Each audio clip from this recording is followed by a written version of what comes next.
শুভ সকাল বন্ধুরা। তো এটা হলো বৃহস্পতিবার মানে গতকালকের ভিডিও। তো সকাল সকাল ঘুম থেকে উঠে রান্নাঘরে চলে আসলাম চা করার জন্য। তো চাটা করলাম, চাটা করে চাটা খাওয়া হলো। তারপরে দেখো, গতকাল বলেছিলাম তোমাদের ভিডিওতে যে একটা পাখা কিনেছি, সিলিং ফ্যান। তো জানো তো আমার বরমশাই এটা ফিটিংস করতে পারে, ইলেকট্রিকের সব কাজই মোটামুটি আমার বরমশাই জানে। তো তবুও দেখো এই যে ফিটিংস করতে বসলো।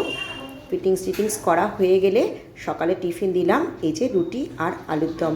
তারপরে দেখো এই যে পাখাটা দেখালাম তোমাদের। তো দেখো তারপরে টিফিন খাওয়ার পর বাড়ির সামনে মুসম্বি লেবু নিয়ে বিক্রি করতে এসেছিল একটা দাদা। তো কি করব, সুযোগ হাতছাড়া করি কেন, 50 টাকায় 10টা লেবু পাওয়া যাবে। তো নিয়ে নিলাম 50 টাকায় 10টা লেবু নিয়ে তারপরে ঘরে চলে আসলাম। তারপরে দেখো বন্ধুরা, অনেকগুলো কাছাকাছি করেছি, সেগুলো কাছাকাছি করে স্নান টান করে আসলাম, কাছাকাছি করে মেলে দিয়েছি। দেখো বন্ধুরা, ঠাকুর ঘরে এসেছি, কত ফুল, এগুলো আমাদের গাছেরই। গাঁদা ফুলটা কেনা, কিন্তু বাকি সাদা ফুলগুলো দোপাটি সব আমাদের গাছের, বাড়ির গাছের। এত ভালো লাগে না এত ফুল দিয়ে পুজো করতে, কি বলবো। তারপরে বৃহস্পতিবার পাঁচালি টাচালি পরে পুজো করে চলে আসলাম সোজা রান্নাঘরে। রান্নাঘরে এসে অনেকগুলো পদ রান্না করতে হবে যে।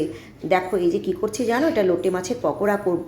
অবশ্য আমার একাদশী ছিল, আমার আর আমার শাশুড়ি মায়ের, কিন্তু বরমশাই আর মেয়েরও তো খেতে হবে, তাই না। তো দেখো কত কিছু রান্না করেছি, ঘটকচু দিয়ে চিংড়ি মাছ করেছি। তারপর খাওয়া দাওয়া করে রেস্ট নিয়ে এই যে ডিনারের জন্য চলে আসলাম। ওদের রুটি তরকারি দিয়ে দিলাম আর আমার জন্য 1 কাপ দুধ।